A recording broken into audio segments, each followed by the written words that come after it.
The Golden Flower, a Taino myth from Puerto Rico. Written by Nina Jaffe, illustrated by Enrique Sanchez. Long ago, the island of Puerto Rico was called Boraquen. This was the name given to it by the first people who lived there, the Taino. From time to time, the families in the Taino village would stop their work and gather together for a celebration called an areto. All through the night, they would dance and sing. Then young and old would gather together in a great circle and listen to stories of magic and wonder, of Taino heroes, and of how things came to be. As you read this book, imagine that you too are sitting in this magic circle on a warm tropical night. The wind is blowing through the palm trees, the stars twinkle in the sky, and the storyteller begins to weave an ancient myth, a Taino tale from long ago. In the beginning of the world, there was no water anywhere on earth. There was only a tall mountain that stood alone on a wide desert plain. There were no green plants. There were no flowers. All the people lived on top of this mountain.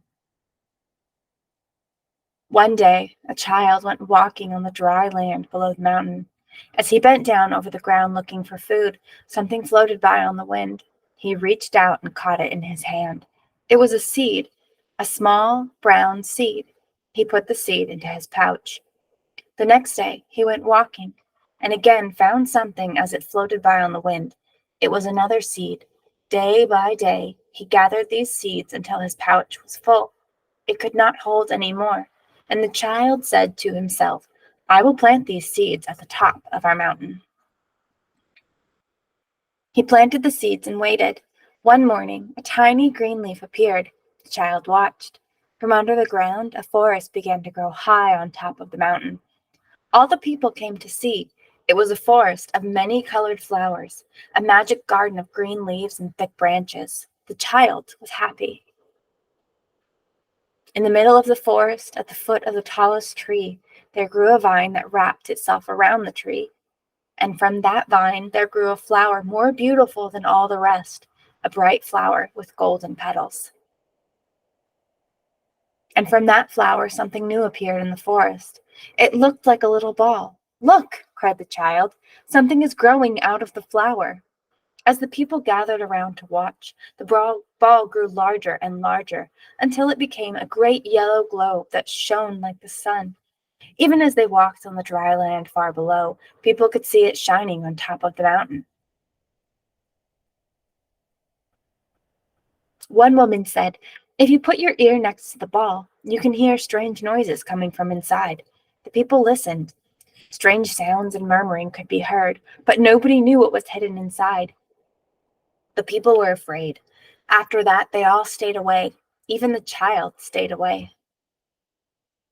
One day, a man walking on the desert plain saw the golden ball. He said, "If that shining ball were mine, I would have the power of the sun. I could light up the sky or make darkness fall." And he ran toward it, climbing up the rocky mountainside. On the other side of the mountain, another man saw the shining globe, and he also said, "I want that thing for myself. It will give me great powers." He too began to run. Each one climbed quickly. Each one found a footpath that led to the tree. They both ran without stopping until they reached the shining globe at the same time. But what they found was not really a ball. It was the fruit of the golden flower, a calabaza, pumpkin. The two men began to fight and argue. "It is mine," said one. "No, it is mine," said the other. Each man grabbed the pumpkin. They pushed and pulled. They pulled and tugged until finally the vine broke. The pumpkin began to roll down the mountains faster and faster until it crashed into a sharp rock and burst apart.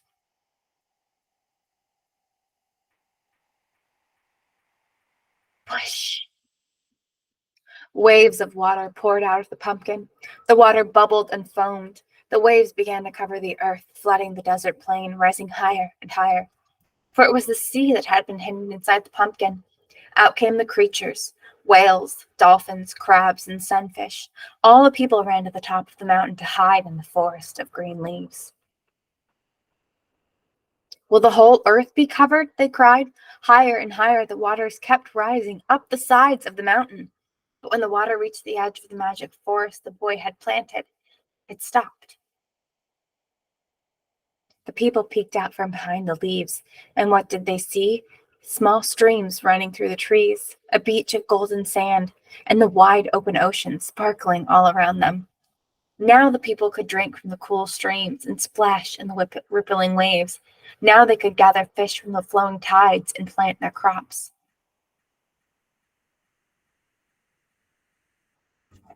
The child laughed and sang as the sun shone down and breezes blew through the green leaves and rustled the many-colored flowers.